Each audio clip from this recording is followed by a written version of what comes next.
अस्सलाम वालेकुम स्टूडेंट्स। आज चैप्टर 7 के इब्तदाई आर्टिकल पे हमारी बात होगी। आर्टिकल 7.2, 7.3, 7.4 और 7.5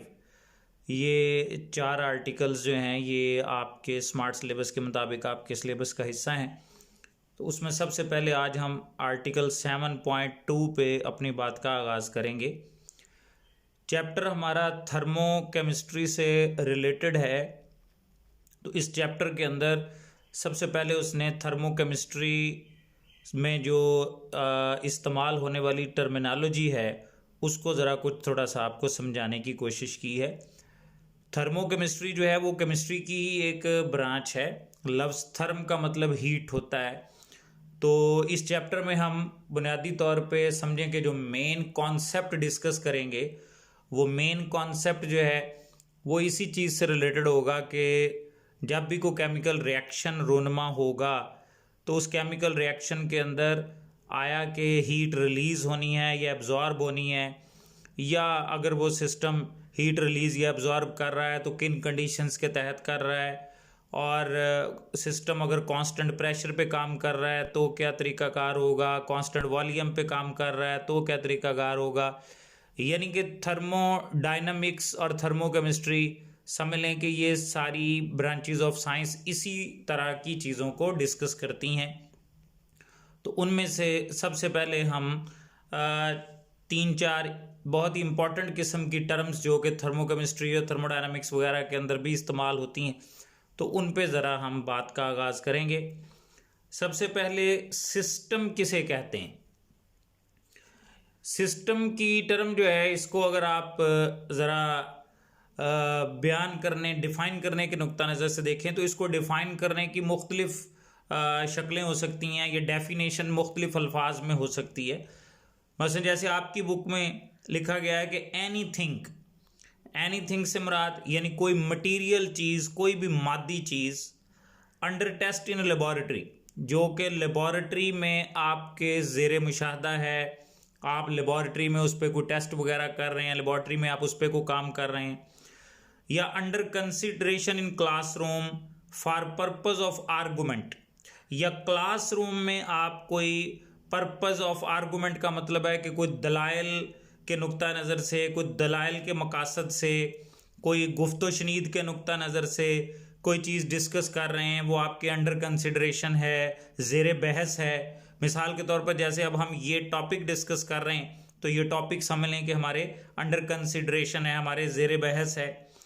या any portion in universe under study, या इस कायनात का कोई भी पोर्शन जो आपके अंडर स्टडी है, जिस पे आप काम कर रहे हैं, जिसको आप स्टडी कर रहे हैं, जिसको आप मुतालिया कर रहे हैं, जिसका किसी भी किस्म का, तो इस तरह की कोई भी शय, चाहे वो कोई मादी चीज़ है जो क्लास लेबॉर्ट्री में हो रही है डिस्कस, या आपके ज़ेरे मुशाहदा है कहीं, या क्लासरूम में आप जिसको ज़ेरे बहस ला रहे हैं, तो इस तरह की कोई भी चीज़ जो है वो साइंस की ज़ुबान में सिस्टम कहलाती है। यानी सादा तरीन लफ्ज़ों में यूँ कह लें कि एनीथिंग अंडर ऑब्जर्वेशन, कि कोई भी ज़ेरे मुशाहदा चीज़, ठीक है जी, जो कोई मटीरियल चीज़ है या कोई बहस व तमहीज़ के नुक्ता नज़र से डिस्कस हो रही है, क्लासरूम में कोई टॉपिक आप डिस्कस कर रहे हैं, या इस तरह के कोई भी चीज़ जो है वो सिस्टम कहलाती। सराउंडिंग से मुराद ये है कि एवरीथिंग एक्सेप्ट सिस्टम। इसकी कोई बाकायदा डेफिनेशन अलहदा से आपकी बुक में बयान नहीं की गई। उसने सिस्टम की डेफिनेशन के साथ ही सराउंडिंग की डेफिनेशन को जोड़ के लिखा है कि यानी सिस्टम के इर्द गिर्द हर वो जो जगह, हर वो शय जो सिस्टम के इर्द गिर्द मौजूद है वो आपकी सराउंडिंग कहलाती है। मतलब यूं कह लें कि पूरी कायनात सवाए सिस्टम को छोड़ के जो भी पीछे बचती है वो आपकी सराउंडिंग की लिस्ट में आ जाएगी। इसलिए मैंने लिखा कि एवरीथिंग एक्सेप्ट सिस्टम, यानी सिवाय सिस्टम के उसके इर्द गिर्द जो कुछ भी मौजूद है, यानी ये पूरी कायनात जो है वो समझ लें कि सराउंडिंग है। मसलन जैसे मैं अब जिस कमरे में बैठा ये लेक्चर रिकॉर्ड कर रहा हूँ तो ये समझ लें कि मेरा सिस्टम है, और इस सिस्टम इसके गिर्द यानी इस कमरे को छोड़ के इर्द गिर्द जो भी कायनात मौजूद है मेरे, ठीक है जी, मेरा घर, मेरा शहर और ये पूरी यूनिवर्स, वो आसमान तक हर चीज जो है वो समझ लें कि सराउंडिंग कहलाएगी। अब बाउंड्री से क्या मुराद है? बाउंड्री का मतलब एक हद होता है, यानी कि कोई भी ऐसी रियल और इमेजिनरी सरफेस, यानी कोई भी हकीकी या तसव्वुराती सतह सेपरेटिंग सिस्टम फ्रॉम सराउंडिंग, जो कि सिस्टम को सराउंडिंग से अलग कर रही हो, सिस्टम को सराउंडिंग से अलग कर रही हो, तो इस तरह की जो भी रियल या इमेजिनरी सरफेस होगी वो साइंस की जुबान में बाउंड्री कहलाती है। अब बाज़ बच्चे जो हैं ये लफ्ज़ इमेजिनरी को ज़रा थोड़ा फॉलो नहीं कर पाते कि तसव्वुराती हद से क्या मुराद है। तसव्वुराती हद से मुराद ये है कि मसलन जैसे आपके या मेरे जहन में अगर कोई सोच चल रही है, मैं किसी बात पे गौर व खौज कर रहा हूँ, मैं कुछ सोच रहा हूँ, तो जो कुछ मेरे जहन में है उसे आप पढ़ नहीं सकते, आप उसके बारे में अंदाज़ा नहीं लगा सकते कि मैं क्या सोच रहा हूँ। यानी एक ना नज़र आने वाली दीवार सी जो है वो मेरी सोच और आपके दरमियान हाइल है। लिहाजा उस इमेजिनरी या तसव्वुराती हद को मैं साइंस की ज़ुबान में बाउंड्री का नाम दूंगा। लेकिन एक हकीकी हद भी हो सकती है। मसलन जैसे अब मैं जिस कमरे में बैठा हुआ हूँ और ये लेक्चर रिकॉर्ड कर रहा हूँ, तो ये समझ लें कि सिस्टम है, और इस कमरे की चार दीवारी और छत जो कि बैरूनी दुनिया से मुझे अलग कर रही है, वो चारों दीवारें और छत जो हैं वो समझ लें कि एक रियल सरफेस है, एक हकीकी हद है जो इस सिस्टम को बैरूनी दुनिया यानी सराउंडिंग से अलग कर रही है। तो वो एक यानी कि रियल सरफेस है और वो बाउंड्री की लिस्ट में शुमार की जाएगी। अब अगर आप इसकी मुख्तलिफ एग्जाम्पल्स देना चाहें तो जैसे कि आपकी बुक में भी उसने दी है कि in an experimental work a specific amount of one और मोर सब्सटेंसेस कंटेनिंग या कंसिस्टिंग ए सिस्टम, कि किसी भी तजर्बाती काम के दौरान कोई एक या एक से ज़्यादा जो मुख्तलिफ सब्सटेंसेस जिन पे आप काम कर रहे हैं, जिन पे आप वर्क कर रहे हैं, एक्सपेरिमेंट कर रहे हैं, वो कॉन्स्टिट्यूट ए सिस्टम, वो सब्सटेंसेस जो हैं वो एक सिस्टम को तश्कील दे रहे हैं, तश्कील देते हैं। जैसे कि वो कहता है कि एक मोल ऑक्सीजन गैस, जैसा कि आपको डायग्राम नज़र आ रही है कि एक मोल ऑक्सीजन गैस जो है कन्फाइंड का मतलब होता है बंद की गई हो, महदूद की गई हो। अगर वो कन्फाइंड की गई हो एक सिलेंडर के अंदर, जैसा कि ये आपको सिलेंडर मैंने डायग्राम में बना के दिखाया, तो सिलेंडर के अंदर एक मोल ऑक्सीजन गैस अगर बंद की गई है विद ए पिस्टन, ऊपर पिस्टन लगा के, जैसा कि ये पिस्टन यानी ढक्कन सा आपको लगा नजर आ रहा है इसके ऊपर, तो वो समझ लें कि वो एक सिस्टम है। अब जो इस गैस के इर्द गिर्द ये जो सिलेंडर मौजूद है, जो इसके ऊपर पिस्टन लगा हुआ है, और ऑल अदर ऑब्जेक्ट्स, और इर्द गिर्द तमाम जो अशिया हैं सिलेंडर के इर्द गिर्द, वो समझ लें कि सराउंडिंग है। अच्छा, एक चीज़ मैं अब यहाँ पे थोड़ा सा क्लियर कर दूँ कि आपकी बुक में ये जो सिलेंडर है, इसकी दीवारें और ये जो ढक्कन या पिस्टन ऊपर लगा हुआ है, इस सारे को वो सराउंडिंग में ही कंसिडर करता है। हालांकि अभी हमने बाउंड्री पे भी बात की थी, तो अगर थोड़ा सा डीपली स्टडी किया जाए तो समझ लें कि ये सिस्टम की दीवारें और ये जो ऊपर इसके ढक्कन या पिस्टन लगा हुआ है, ये हर चीज़ बाउंड्री में शुमार की जाएगी। जबकि ये जो ऑक्सीजन गैस है सिर्फ ये आपका सिस्टम कंसिडर होगी, और इसके इर्द गिर्द ये दीवारों और ढक्कन के इर्द गिर्द का सारा माहौल जो है ये सराउंडिंग में शुमार होगा। लेकिन आपकी बुक में ये पिस्टन और इसकी दीवारें और ये ढक्कन वगैरह हर चीज़ जो भी है और सिलेंडर की दीवारें जो हैं, इस सब को सराउंडिंग में ही शुमार किया जाता है। तो ये एक बहरहाल डिफरेंस जो है वो आपने ज़रा जहन में रखना है कि बाज़ बुक्स में बाउंड्री को भी सराउंडिंग में ही शुमार किया गया हो सकता है, जैसा कि आपकी बुक में भी ये जो इस सिलेंडर की दीवारें और ढक्कन वगैरह है, इसको भी वो सराउंडिंग में ही शुमार करता है। लेकिन ये है कि इस पिस्टन और इस की दीवारें जो हैं इनको आप बाउंड्री के तौर पे भी कंसिडर कर सकते हैं। इसी तरह एक दूसरी मिसाल भी आपकी बुक में दी गई है कि the cup of water in is a system and the air surrounding it, the table on which it is lying वगैरह आर सराउंडिंग। कि मिसाल के तौर पर ये एक पानी वाला कप पड़ा हुआ है, तो ये जो पानी इस कप के अंदर है वो समझ लें कि असल में वो आपका सिस्टम है। बाकी इसके इर्द गिर्द जो हवा है, जिस टेबल के ऊपर ये कप रखा हुआ है, ये हर चीज़ जो है वो सराउंडिंग में शुमार की जाएगी। इसी तरह एक तीसरी मिसाल दी गई है कि मिसाल के तौर पर अगर आप जिंक और कॉपर सल्फेट के सोल्यूशन के दरमियान एक रिएक्शन देखें, जिसकी कि डायग्राम बुक में बनी हुई है और उसमें जिंक सल्फेट और कॉपर बनेगा।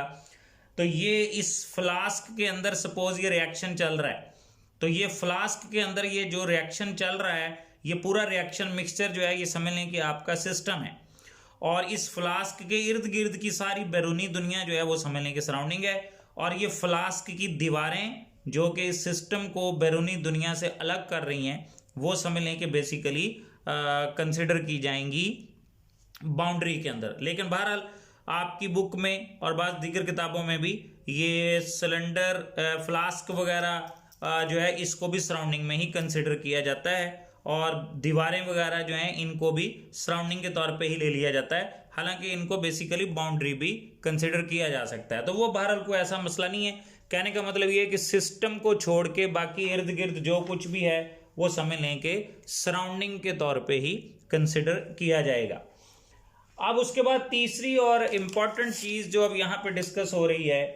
वो है स्टेट फंक्शन के तौर पे, कि स्टेट फंक्शन क्या चीज है। ये ज़रा थोड़ी सी ज़्यादा टेक्निकल और ज़रा ज़्यादा इम्पॉर्टेंट टर्मिनोलॉजी में शुमार होती है। अब तक जो बातें हुई हैं वो तो ज़रा सिंपल सी थी, लेकिन अब वो थोड़ा सा ज़रा ज़्यादा टेक्निकल गुफ्तगू की तरफ जा रहा है।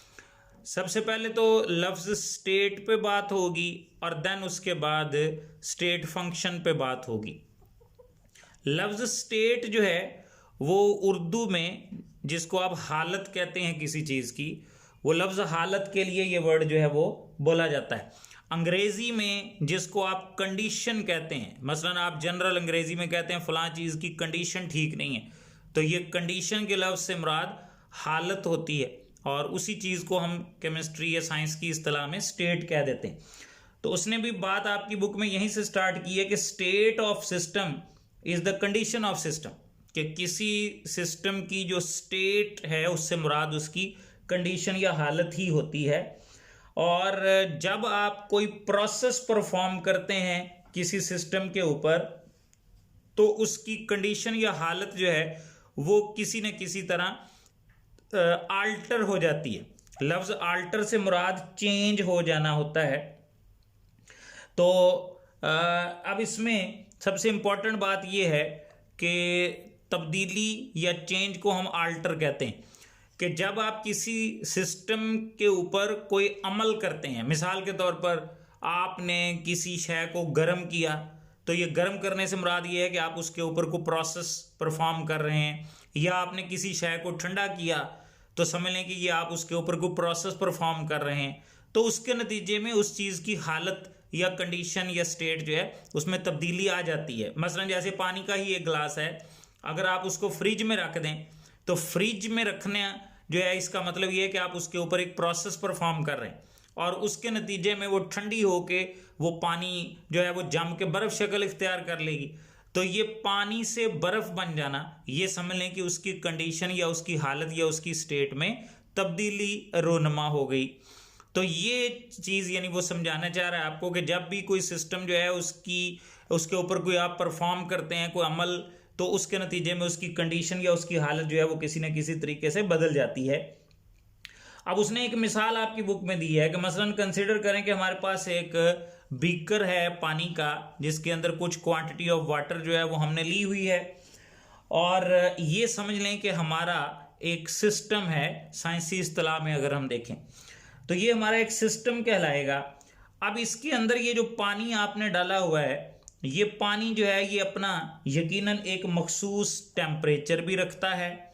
ठीक है, सपोज मैं कहता हूँ कि 10 डिग्री इसका टेम्परेचर है इस वक्त, तो ये पानी अब अपना एक ख़ास टेम्परेचर भी रखता है, और इस पानी ने एक ख़ास वॉल्यूम या हुजम जो है वो भी घेरा हुआ है। तो ये बीकर के अंदर पानी जो है उसका एक ख़ास टेम्परेचर भी है और एक ख़ास वॉल्यूम भी है। ये समझ लें कि इस वक्त ये पानी जिस हालत में हमारे पास मौजूद है इस वक्त बीकर में, ये दोनों चीज़ें जो आपके सामने मैं बार बार टेम्परेचर और वॉल्यूम के हिसाब से बात कर रहा हूँ, ये समझ लें कि इस सिस्टम की इनिशियल कंडीशंस या दूसरे लफ्ज़ों में इसकी इनिशियल स्टेट्स कहलाती हैं, यानी इब्तदाई हालतें हैं ये इसकी, जिसमें ये हमारे पास इस वक्त मौजूद है। तो ये इसकी इनिशियल स्टेट है। अब फर्ज करें कि आप इसी बीकर को गर्म करते हैं किसी बर्तन चूल्हे वगैरह के ऊपर रख के, तो जब आप उसको हीट करेंगे तो समझ लें कि आपने सिस्टम के अंदर एक तब्दीली लाने की कोशिश की, आपने उसके अंदर एक चेंज क्रिएट करने की कोशिश की। अब गर्म करने से, जैसे कि मैंने आप पहले लिखा था कि सपोज इसका टेम्परेचर 10 डिग्री है, तो गर्म करने से सपोज इसका टेम्परेचर हो जाए 20 डिग्री, तो समझ लें कि आपने उसकी जो इब्तदाई हालत थी, जो इनिशियल स्टेट थी, जो इनिशियल कंडीशन थी, उसमें तब्दीली क्रिएट की और टेम्परेचर उसका जो है वो तब्दील हो गया। और इसी तरह उसके वॉल्यूम में भी कुछ ना कुछ तब्दीली जो है वो रूनमा हो सकती है। तो अब ये इस वक्त गर्म करने के बाद जिस टेम्परेचर और जिस वॉल्यूम के साथ हमारे पास मौजूद है, ये समझ लें कि इसकी फाइनल कंडीशंस, या दूसरे लफ्जों में ये इसकी फाइनल स्टेट्स हैं जिसके अंदर ये हमारे पास मौजूद है। तो ये इब्तदाई तौर पे जो इसकी हालत थी उसमें टेम्परेचर और वॉल्यूम वगैरह जो भी इसका था, उसे हमने इसकी इनिशियल कंडीशंस या इनिशियल स्टेट्स कह दिया। और अब गर्म करने के बाद ये जिस टेम्परेचर और जिस वॉल्यूम के साथ हमारे पास मौजूद है, ये समझ लें कि उसकी फाइनल कंडीशंस या फाइनल स्टेट्स जो हैं वो हमारे पास आ गई। अब अगर आप इसकी इन दोनों इनिशियल और फाइनल स्टेट्स को आपस में कंपेयर करें,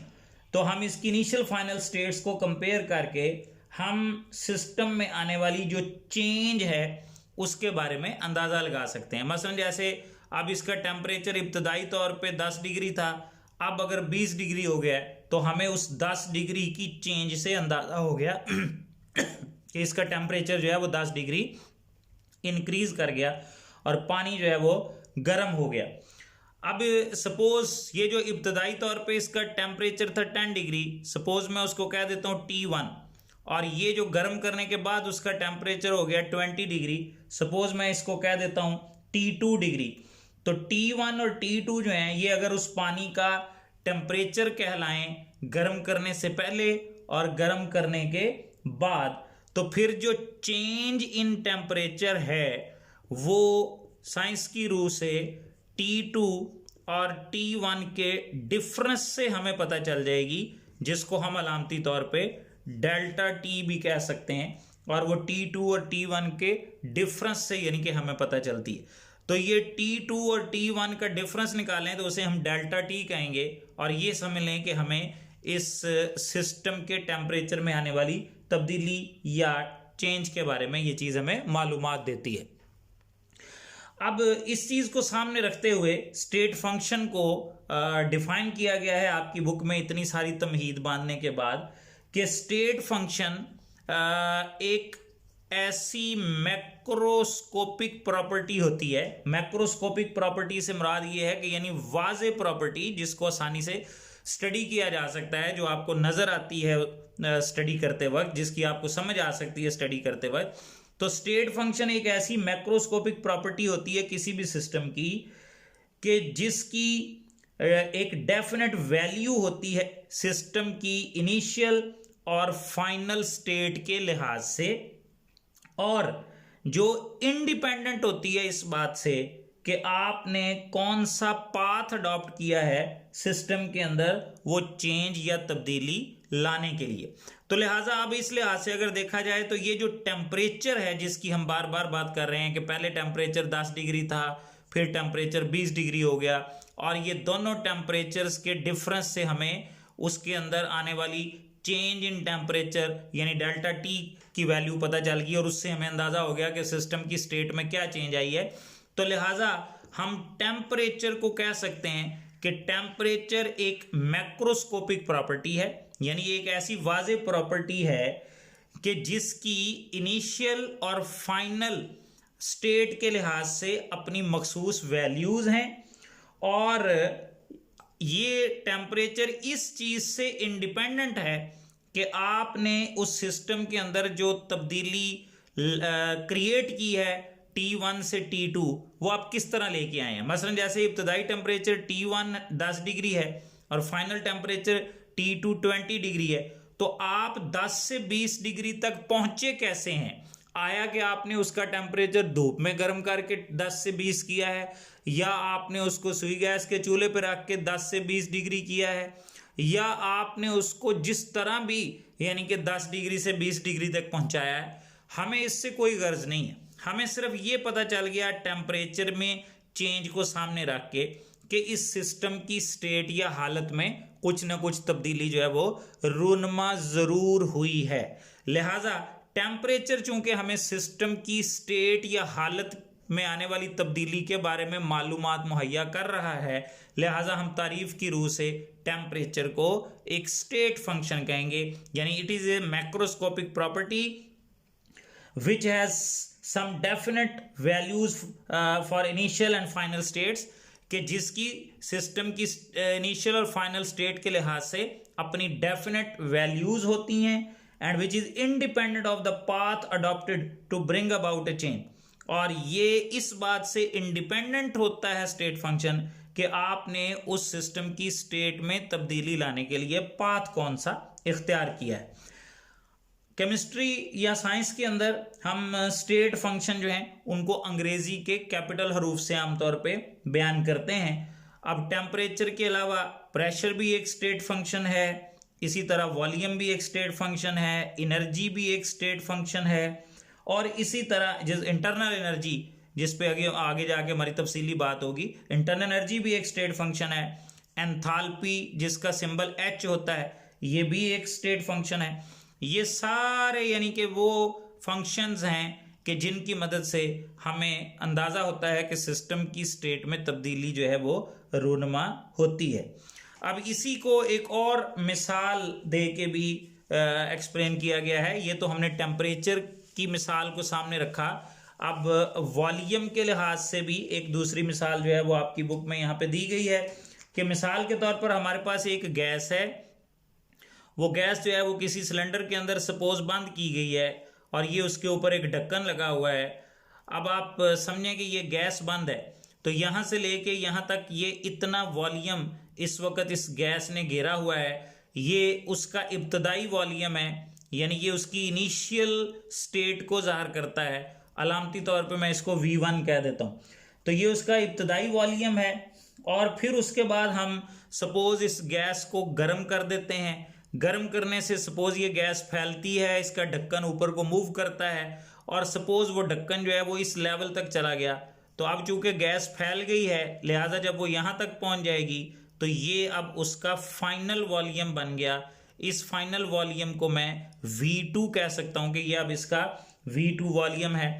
तो अब ये जो V2 और V1 का डिफरेंस है, इससे मुझे अंदाज़ा हो गया कि उसका वॉल्यूम जो है उसमें क्या चेंज आई, यानी कि डेल्टा V जो है वो मुझे V2 और V1 के डिफरेंस से पता चल जाएगी, और उससे मुझे अंदाज़ा हो जाएगा कि गैस का वॉल्यूम कितना कम ज़्यादा हुआ है। तो लिहाजा वो कहता है कि यही उसने लास्ट पैराग्राफ में फिर कहा कि now this change in volume of the gas can be brought about either by changing temperature और pressure of the gas. Since V is a state function, so delta V will be independent of the way the volume of the gas has been changed। जैसा कि definition में उसने कहा था कि हमें इससे कोई फर्क नहीं पड़ता कि सिस्टम की हालत में तब्दीली आई कैसे है, सिर्फ जो स्टेट फंक्शन है वो हमें इनिशियल और फाइनल जो स्टेट है उसका फर्क सामने रख के बता देता है कि सिस्टम की हालत में क्या चेंज आई है। अब आपने ये देखा कि गैस का इब्तदाई वॉल्यूम था V1, और बाद में मैंने उसको गर्म करके जब हीट किया तो वो फैल के पिस्टन को ऊपर उठा के यहाँ तक ले जाती है, और जैसे जैसे पिस्टन ऊपर को उठता जाएगा समझ लें कि गैस का वॉल्यूम जो है उसमें इजाफा होता जाएगा, क्योंकि गैस जो है वो फैलती जा रही है। अब गैस का वॉल्यूम चाहे गर्म करने से बढ़ता हो, चाहे गैस के ऊपर लगने वाला प्रेशर अगर आप कम करें तो आपको पता है कि उससे भी गैस फैलेगी। अगर गैस के ऊपर दबाव लग रहा है, वो दबाव आप ख़त्म कर दें तो भी गैस फैलती है और उसका वॉल्यूम जो है वो इंक्रीज करता है। तो यही चीज़ उसने लास्ट पैराग्राफ में कही है कि चाहे गैस को गर्म करें और वो फैले, चाहे आप उसके ऊपर लगने वाला प्रेशर कम करें और प्रेशर कम करने से वो फैले, जिस तरह भी गैस फैले उसका वॉल्यूम V1 से बढ़ के अब यहाँ पे V2 हो चुका है। इसका मतलब है कि जैसे डेफिनेशन में उसने कहा था ना कि हमें इससे कोई फर्क नहीं पड़ता कि पाथ कौन सा इख्तियार किया गया है, तरीका कौन सा इख्तियार किया गया है, बिल्कुल यही चीज़ यहाँ पे है कि चाहे गर्म करने से गैस फैली है, चाहे प्रेशर कम करने से गैस फैली है, हमने सिर्फ ये देखना है कि इब्तदाई तौर पे उसका वॉल्यूम V1 था और अब वो फैल के उसका वॉल्यूम जो है वो V2 हो चुका है। तो लिहाजा अब V1 और V2 के डिफरेंस से जब हमारे पास डेल्टा V की वैल्यू आएगी तो उससे हमें पता चल जाएगा कि सिस्टम की हालत में तब्दीली क्या आई है। तो लिहाजा चूंकि वॉल्यूम की चेंज से हमें सिस्टम की हालत में आने वाली तब्दीली के बारे में मालूमात मिली है, इसलिए वॉल्यूम को भी हम केमिस्ट्री की ज़ुबान में स्टेट फंक्शन कहेंगे। यानी तारीफ की रूह से वॉल्यूम भी एक ऐसी मैक्रोस्कोपिक प्रॉपर्टी है कि जिसकी इनिशियल और फाइनल स्टेट के लिहाज से मखसूस वैल्यूज़ होती हैं और वो इस बात से इंडिपेंडेंट होती है कि आपने वो तब्दीली क्रिएट कैसे की है। सिर्फ वो हमें सिस्टम की हालत में आने वाली तब्दीली के बारे में मालूमात ज़रूर मुहैया करती है, लेकिन उसको इस चीज़ से फ़र्क नहीं पड़ता कि वो चेंज क्रिएट कैसे की गई है। लिहाजा वॉल्यूम भी टेम्परेचर की तरह ही एक स्टेट फंक्शन है। यानी ऐसे तमाम फंक्शंस जो हमें सिस्टम की हालत में आने वाली तब्दीली के बारे में मालूमात मुहैया करते हैं, लेकिन उन्हें इस चीज़ से कोई गर्ज नहीं होती कि वो तब्दीली क्रिएट कैसे की गई है, वो तब्दीली लाने के लिए पाथ कौन सा इख्तियार किया गया है।